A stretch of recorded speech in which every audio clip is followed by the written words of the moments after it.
Hello students, welcome to my English class with Sanjay Jha. এখন আমি তোমাদের ক্লাস 12-এর যে প্রোজ আছে, থ্যাংক ইউ ম্যাম বাই লোগান লংস্টোন হিউজেসের লেখা। তো এই লংস্টোন হিউজেস এ আমেরিকার একজন ছোট গল্পকার, লেখক, কবি, ঔপন্যাসিক, নাট্যকার ও সাংবাদিক ছিলেন তিনি। তার এই লেখাটা সুন্দর একটা গল্প। এখান থেকে আমি তোমাদের জন্য 17টা কোশ্চেন করেছি এসে টাইপ, অর্থাৎ 1 মার্কের। আর এই 17টার বেশি তোমাদেরকে করতে বলছি না এই কারণে যে এখান থেকে যেরকম এসে টাইপ কোশ্চেন তোমাদের হয়ে যাবে, সাথে সাথে বড় কোশ্চেনগুলো যে থাকে 6 মার্কের, সেখানেও দেখবা তোমরা যে 1 মার্কের একটা কোশ্চেন ঢুকিয়ে দেওয়া থাকে। ফলে সেটারও জন্য তোমাদের এটা লাভবান হবে।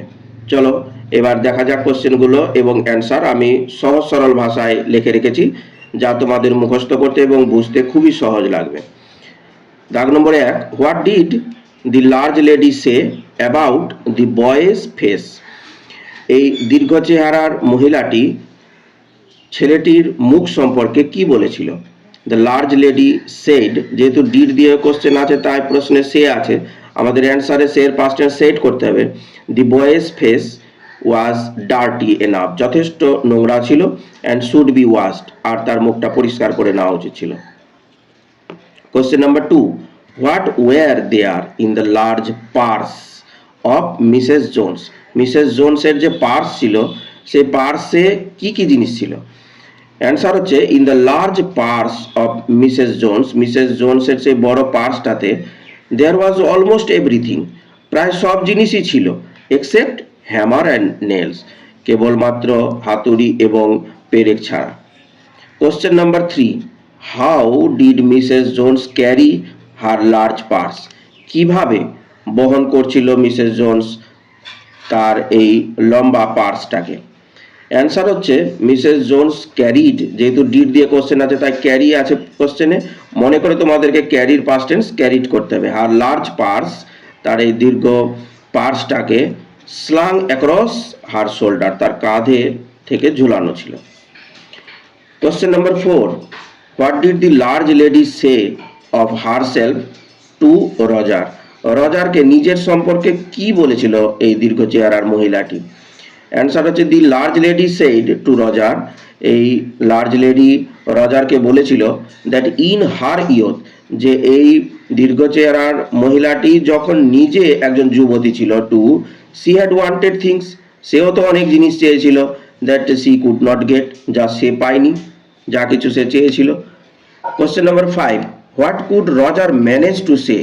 রজার ম্যানেজ করে কি বলতে পেরেছিল before Mrs Jones shut the door, যে মিসেস জোনস দরজাটা বন্ধ করে দেওয়ার আগে? Roger could only manage to say, Roger কেবলমাত্র বলতে পেরেছিল thank you ma'am, thank you, ম্যামটাও বলতে পারেনি, thank you, before she shut the door, এই মহিলাটি দরজা বন্ধ করে দেওয়ার আগে রজার শুধু ওকে থ্যাংক ইউ বলতে পেরেছিল। Question number 6, why did Roger's teeth rattle? কেন দাঁতগুলো কটকট করছিল রজারের? বিকজ মিসেস জোনস শুক হিম, কারণ শেক ভার্বের পাস্ট টেন্স হচ্ছে শুক, কারণ মিসেস জোনস ওকে জোরে ঝাঁকানি দেয় বাই হিজ শার্ট ফ্রন্ট, তার জামার সামনের অংশটা ধরে। Question number 7, was Roger ashamed? Ashamed মানে হচ্ছে লজ্জিত, রজার কি লজ্জিত ছিল অফ হিমসেলফ, নিজে, for the offence he had done, যে ভুল কাজটি সে করেছিল? ইয়েস, হ্যাঁ, Roger was ashamed of himself, হ্যাঁ, রজার নিজে লজ্জিত ছিল for the offence he had done, যে খারাপ কাজটি সে করে। Question number 8, what type of customers did she handle in her shop? মানে এই দীর্ঘ চেহারার মহিলাটি মিসেস জোনস যে ছিল, সে তার দোকানে কি কি ধরনের কাস্টমারদের সামাল দিত?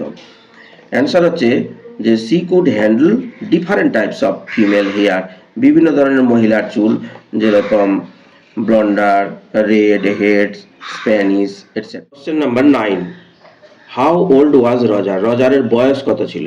অ্যান্সার হচ্ছে Roger was 14 to 15 years old. Question number 10, what was Roger wearing? Roger কি পরিধান করেছিল, মানে পরেছিল, ড্রেস কি পরেছিল?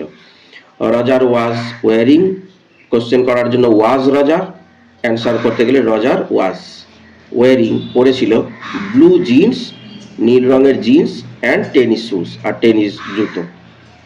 Question number 11, what was the full name of Mrs Jones? Mrs জোনসের সম্পূর্ণ নাম কি ছিল? The full name of Mrs Jones was Mrs Luella Bates Washington Jones, এই ছিল তার পুরো নাম। Question number 12, you gonna take me to jail, জিজ্ঞাসা করছে, এটা ইনভার্টেড কমার মধ্যে, এই লাইনটার উপরে কোশ্চেন করছে, what is the meaning of gonna? Gonna কথাটার মানে কি? The meaning of gonna is going to, যে আপনি কি আমাকে জেলে নিয়ে যাচ্ছেন, এই গোনা মানে going to. 13, how many times had Roger dried his face? নিজের মুখটাকে শুকিয়ে নিয়েছিল রজার কতবার? Roger had dried his face twice, নিজের মুখটাকে মুছেছিল দুইবার। Question number 14, what was heated by Mrs Jones? Mrs Jones কি হিট করেছিল, কি গরম করে নিয়েছিল? Mrs Jones heated some lima beans and ham, কিছু লিমা বিনস আর শুকরের মাংস। Question number 15, with what did Mrs Jones want to make cocoa? Cocoa দিয়ে সে কি করতে চেয়েছিল? Mrs Jones wanted to make cocoa, চেয়েছিল কোকোয়া দিয়ে তৈরি করতে, উইথ দি ক্যান্ড মিল্ক, ক্যানের মধ্যে যে দুধ আছে সেটার সঙ্গে মিশাতে। Question number 16, what did Mrs Jones advise the boy? কি অ্যাডভাইস করেছিল, কি জ্ঞান দিয়েছিল, কি উপদেশ দিয়েছিল মিসেস জোনস রজারকে? মিসেস জোনস অ্যাডভাইসড, এখানটাতে সিই আছে, কিন্তু অ্যাডভাইস যখন ভার্ব হিসাবে কাজ করবে তখন এস লাগাতে হবে। Advised the boy not to pick pocket, to not হয় না, নট টু হয়, আর টু এর পরে ভার্ব বসে, not to pick pocket again, আর এরপরে যাতে আবার ও কারো পকেট মারি না করে, and to lead his life honestly, আর সততার সাথে যাতে জীবন যাপন করে। Question number 17, where did Mrs Jones work? Mrs Jones কোথায় কাজ করতো? অ্যান্সার হচ্ছে Mrs Jones worked in a hotel beauty shop, একটা হোটেল বিউটি শপে কাজ করতো। তোমাদের এই 17টা কোশ্চেন শুধুমাত্র যে ছোট কোশ্চেনের জন্য কাজ দিবে সে না, আমি বারবার বলছি যে এটা তোমাদের ডেসক্রিপটিভ টাইপের যে কোশ্চেন আছে, বড় কোশ্চেন 6 মার্কের, তাতেও তোমাদের কাজ দিবে, যে ওর সঙ্গে 1 মার্ক জুড়ে দেওয়া হয়, তো তার জন্য রেডি করেছি। আর তোমরা অবশ্যই অবশ্যই আমার এই চ্যানেলটাকে সাবস্ক্রাইব করে দিও, তাতে তোমরা এই ধরনের ভিডিও পাবে, এবং আমিও এই ধরনের ভিডিও করতে উৎসাহিত হব, কারণ অনেক অনেক দেখবে পরিশ্রম করে তৈরি করা আছে এই কোশ্চেনগুলো। তোমাদের নোট বইগুলোতে অনেক কোশ্চেন করা আছে, কিন্তু সেগুলো থেকে বেছে মোস্ট ইম্পর্টেন্ট কোশ্চেন তোমাদের পরীক্ষার জন্য রেডি করতে অনেক পরিশ্রম করতে হয়। ফলে আমার এই চ্যানেলটাকে অবশ্যই সাবস্ক্রাইব করিও, লাইক শেয়ার করতে কখনোই ভুলবে না, আর তোমাদের কমেন্টের উপরে বেস করে আমি এই কাজগুলো করতে আরো উৎসাহ অনুভব করছি। তোমরা আমার পাশে থেকো, সঙ্গে থেকো, ধন্যবাদ।